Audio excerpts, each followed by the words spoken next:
Hey, what's going on, everyone? Welcome back. Today we'll be testing full self-driving version 10.9. Figure I'd change it up a little bit and alter the route just so we can have something that's a little less boring.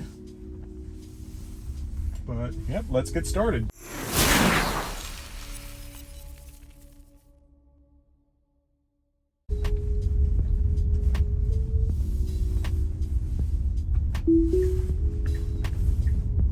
Alright, so here's its first right turn. Yep, overall pretty solid right turn. I'm happy with that.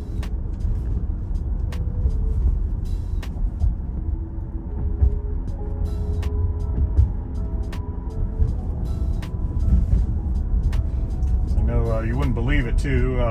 Literally less than 48 hours ago, there was snow completely covering this area. I don't know if you can see, there's still a little bit left over in the shady parts there, but yeah, it snowed here in South Carolina. Ooh, interesting. The Tesla was making a right turn on red.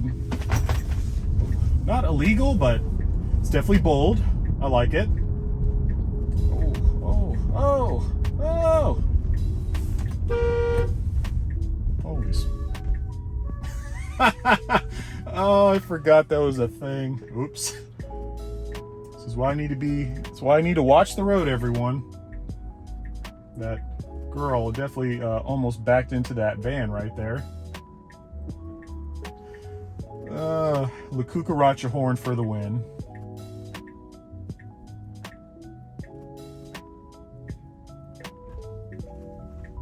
Here's its first left turn. See how it does.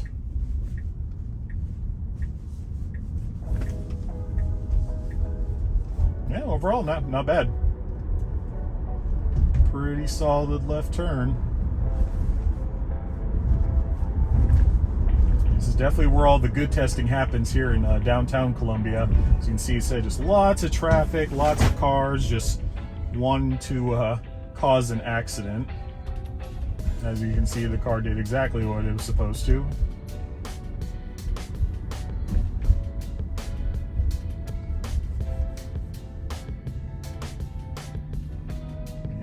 Yep. 48 hours later, not really an ounce of snow anywhere to be found here in downtown Columbia. My buddy who lives in like the northeastern part of Columbia, around the like Elgin, Camden area, they still have snow. It's crazy.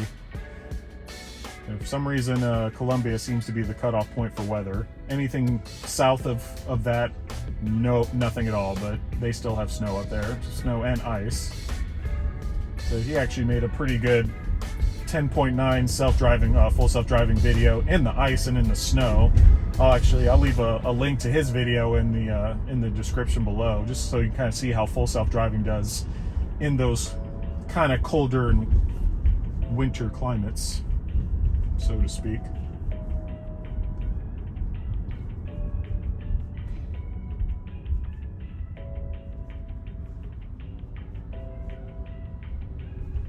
So, other than that, nothing's really changed in terms of safety with full self-driving.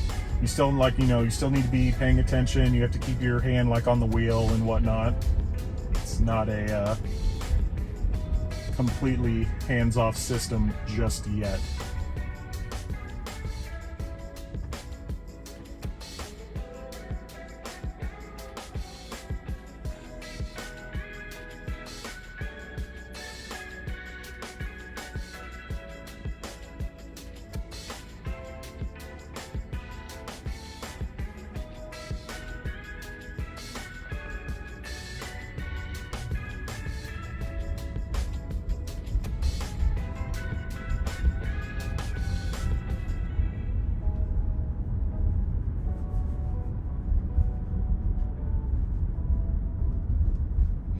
We've got less than a mile to go, until our right turn.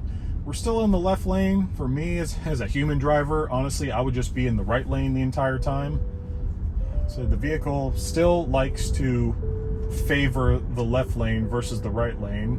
So sometimes I've noticed, say that if I have a right turn, sometimes it'll actually be in the right lane like it's supposed to, but then it will switch into the left lane, and then when it's like 0.1 away from its turn, it will decide that it needs to veer back into the right lane. Not a big fan of that. I really wish they would fix that, but still nothing yet.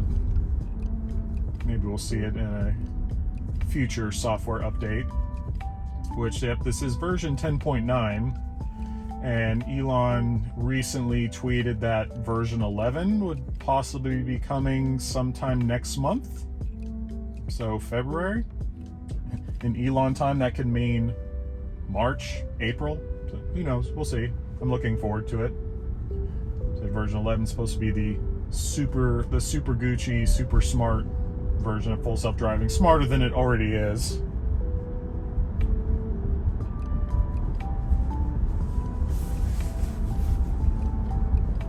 Got a half a mile to go until our right turn here. We're still in the left-hand lane. Come on, go get into the right lane. But we're gonna see how this plays out. We're gonna see what it does. I'm very curious, especially with all the traffic and everything that's going on. I want to see what it does. Of course, yep, here in downtown Columbia, gas is $3.05 per gallon. Take that with a grain of salt, though. This is a gas station that is literally right by the college campus, so definitely expect gas prices to be a lot higher. I've seen around $2.85 to $2.90, but for Columbia, over $3 is pretty high in my opinion. Okay, oh, so now the car wants to get into the right lane. Right here in the middle of traffic. I'm not liking this. At least the person behind me wants to let me in, so at least they're being very nice. Alright, yep, overall solid lane change into the right lane. With 0.2 to go, that's better than the 0.1 that it used to be, so good on you, Model Y. At least that person was nice about it, letting me in. I've definitely seen worse situations where people will not. Alright, now it's making its final lane change into the right lane, into the very right lane, so it can make its turn. No issues with that at all. We've got us a right green arrow here.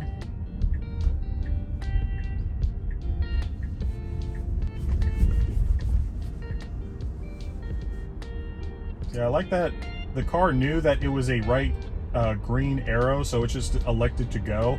I know if it's an unsolicited right turn, it will just kind of creep forward and creep forward and creep forward, and then finally decide to go. It has been getting a lot better, though, I've noticed with every software update, just how little the car will creep forward. I remember the first version of full self-driving that I got, it was absolutely atrocious. It would either creep extremely slow into the middle of the road, or it would decide to hey, I'm just going to stop in the middle of the road. I don't know what to do. So definitely seen a lot of improvement, especially now that we're on version 10.9. This goes back all the way to my very first version of full self-driving at 10.3. So yep, lots of improvement by Tesla.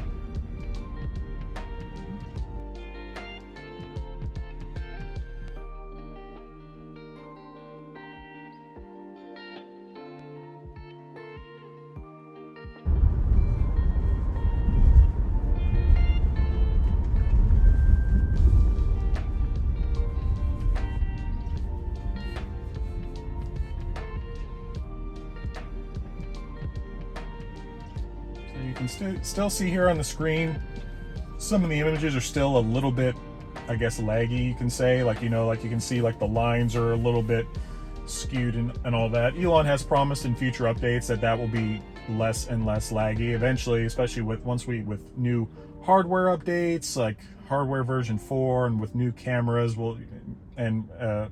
As you can see, once the software gets a lot better, eventually you'll see just solid red lines, solid lines, and it'll be working its way more towards level 5 autonomy.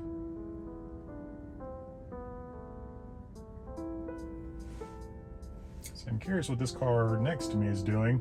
In theory, they should be waiting to maybe turn right to do a pretty hard right turn. We'll see, though.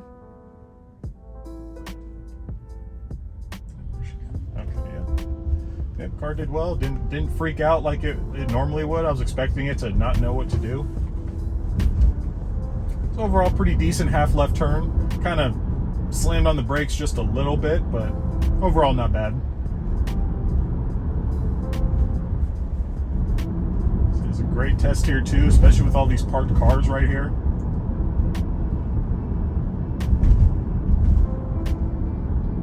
So it recognizes the cars, it knows they're there, and it just continues to drive. That's definitely what I like to see.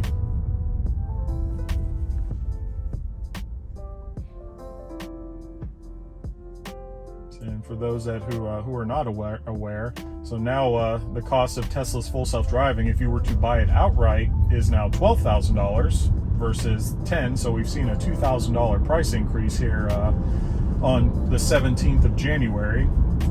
There's another Tesla. I'll wave to them. But there's another Model Y. Lots of seen a lot of Teslas down here in Colombia now.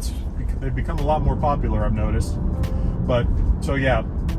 So full self-driving, still it's $12,000 now, and the subscription service is still sitting at $200 a month. That's currently what I do. It comes to around $215 a month with tax.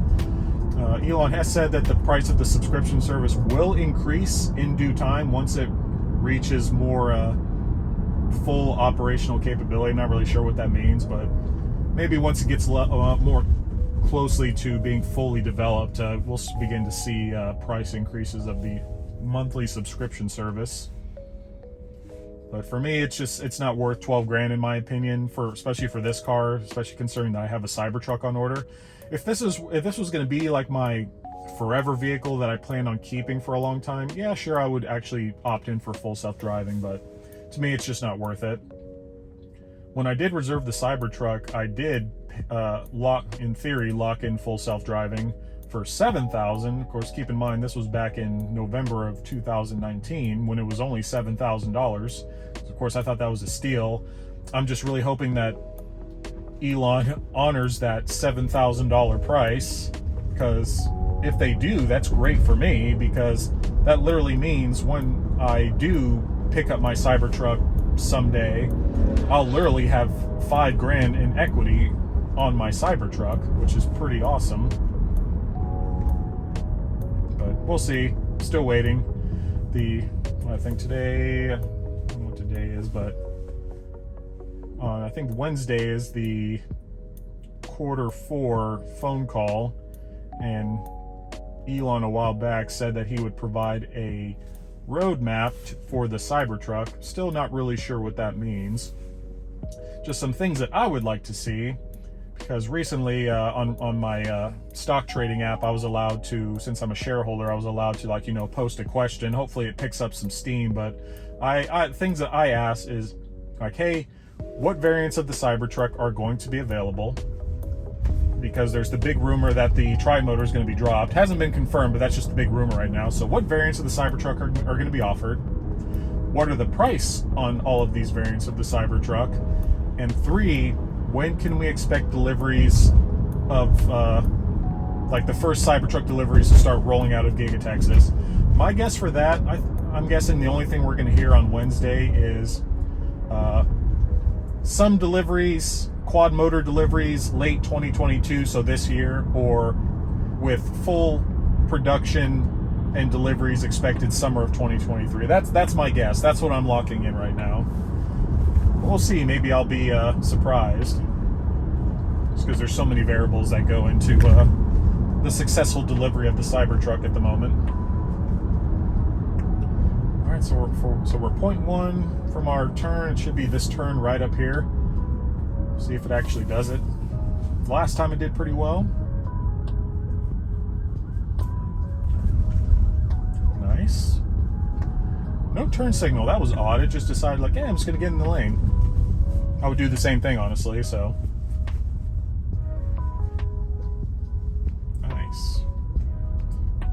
So, but overall, so that's it, though.